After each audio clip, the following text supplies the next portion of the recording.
திராவிட முன்னேற்ற கழகத்தின் மூத்த அமைச்சராக இருக்கக்கூடிய துரைமுருகன் அவர்களை தற்பொழுது விசாரணைக்காக டெல்லிக்கு அழைத்து செல்ல உள்ளதாக போதை பிரிவு தடுப்பு பிரிவினர் தற்பொழுது தகவல் ஒன்று வெளியாகி இருக்கிறது. ஒட்டுமொத்தமாக திமுகவில் மிகப்பெரிய தலையாக இருக்கக்கூடியவர் தான் துரைமுருகன் அவர்கள். நீர்வளத்துறை அமைச்சராக இருக்கக்கூடிய துரைமுருகன் அவர்களுக்கும் ஜாபர் சாதிக்குக்கும் தற்பொழுது போதைப்பொருள் விவகாரத்தில் தொடர்பு இருப்பதாக நேற்று இரவு நடந்த விசாரணையில் தற்பொழுது உண்மைகள் அனைத்தையும் கூறியிருக்கிறார். இதில் ஒட்டுமொத்தமாக திராவிட முன்னேற்ற கழகத்தின் மூத்த அமைச்சராக இருக்கக்கூடிய துரைமுருகன் அவர்களுக்கும் ஜாபர் சாதிக்குக்கும் பணப்புழக்கம் அதிகமாக இருந்ததாகவும் தமிழகத்தில் இருந்து ராஜஸ்தானுக்கு தப்பி செல்வதற்கு துரைமுருகன் அவர்கள் தான் உதவினார் என்றும் தற்பொழுது வாக்குமூலமாக கொடுத்திருக்கிறார் ஜாபர் சாதிக் அவர்கள். இந்த நிலையில்தான் துரைமுருகன் அவர்களிடம் விசாரணை நடத்தினால் பல உண்மைகள் வெளியாகும் என்றும் இதனால் அவரது அமைச்சர் பதவி பறிபோகுமா என்றும் அரசியல் வட்டாரத்தில் பேச்சுக்கள் அடிபட்டு வருகிறது.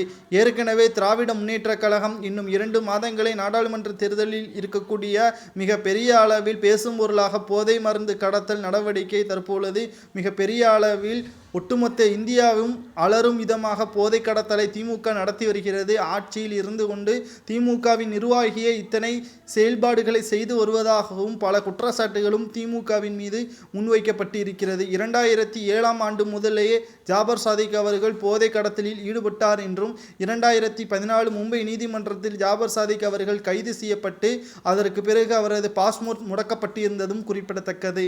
ஆனால் அனைத்தும் தெரிந்த திமுக எதற்காக துரைமுருகன் அவர்கள் உட்பட திமுகவின் பொதுச் செயலாளராக இருக்கக்கூடிய துரைமுருகன் அவர்களுக்கு தெரியாமல் தான் இது நடந்திருக்கிறோமா? உடனடியாக அவரது பதவியை பறிக்காமல் அவருக்கு சாதகமாக அவரிடம் இருந்து பணங்களை பெற்றுக்கொண்டு கட்சியை வழிநடத்தி இருக்கிறார்களா என்ற ஒரு கேள்வியும் எழுப்பப்படுகிறது. இந்த நிலையில்தான் பல உண்மைகள் வெளிவர வேண்டும் என்றால் உடனடியாக துரைமுருகனை டெல்லிக்கு அழைத்து செல்ல வேண்டும் என்றும் தற்பொழுது தகவல்களும் வெளியாகி இருக்கிறது. பொறுத்திருந்து பார்க்கலாம் இதில் யாரெல்லாம் கைதாக போகிறார்கள். துரைமுருகன் அவர்கள் வெளியே வர முடியாத அளவிற்கு வாக்குமூலத்தை ஜாபர் சாதிக் அவர்கள் கொடுத்தால் நிச்சயமாக மிக பெரிய அளவில் பாதிப்பு உண்டாகும் என்றும் எதிர்பார்க்கப்படுகிறது. மேலும் திராவிட முன்னேற்ற கழகத்தின் மூத்த அமைச்சராக இருக்கக்கூடிய துரைமுருகன் அவர்கள் ஏற்கனவே மணல் கொள்ளை வழக்கில் சிக்கி 1000 கோடிக்கு மேலாக ஊழல் செய்திருப்பதும் குறிப்பிடத்தக்கது.